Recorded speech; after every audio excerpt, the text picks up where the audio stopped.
अमूल्य सकाळी एकाच गोष्टीसाठी फोर्स करत होती, ती म्हणजे ज्यूससाठी. तिला ज्यूस हवा होता आणि ही मशीन जी आहे ज्यूस मशीन, तर आता इलेक्ट्रिकच्या सुद्धा मिळतं. पण माझ्याकडे ही जी आहे ही माझ्या लग्नामध्ये प्रेझेंट मिळालेली आहे आणि माझ्याकडे मोसंब्या फार होत्या आणि त्या ना मस्त ऑरेंज कलरच्या झालेल्या होत्या.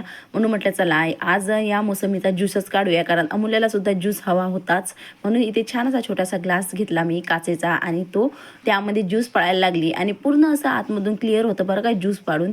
इतकं छान आहे ना, म्हणजे त्याला ना मशीन पाहिजे ना त्याला लाईट पाहिजे, काहीच नाही. सहज आपण ज्यूस काढू शकतो लाईट गेल्यावर सुद्धा. आणि एक ग्लासभर निघालेला आहे ज्यूस, कारण फक्त तो 3 मोसंब्या होत्या छोट्या छोट्या. त्यानंतर मी अमूल्याला प्यायला दिलं. अमूल्याचं बघा किती आनंद होत आहे तिला ज्यूसचा.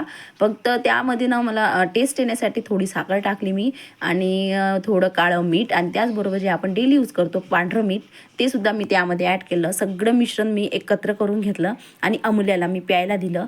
ती इतकी खुश झाली होती ज्यूस पिऊन. त्याचबरोबर ती सुद्धा पिली आणि तिने मला सुद्धा दिलं प्यायला. म्हणजे खूपच टेस्टी ज्यूस होता. तुम्ही सुद्धा तुमच्या घरी ही मशीन आणू शकता आणि भरपूर काही महागडी नाही आहे, स्वस्ती आहे आणि विदाऊट इलेक्ट्रिकची आहे. त्याला आपण वॉशसुद्धा करू शकतो आणि सहज आपल्या घरी ज्यूस कधी पण आपण तो काढू शकतो. आणि तुम्ही सुद्धा ज्यूस मशीन घ्या आणि तुमच्या मुलांना सुद्धा ज्यूस काढून द्या. बाय.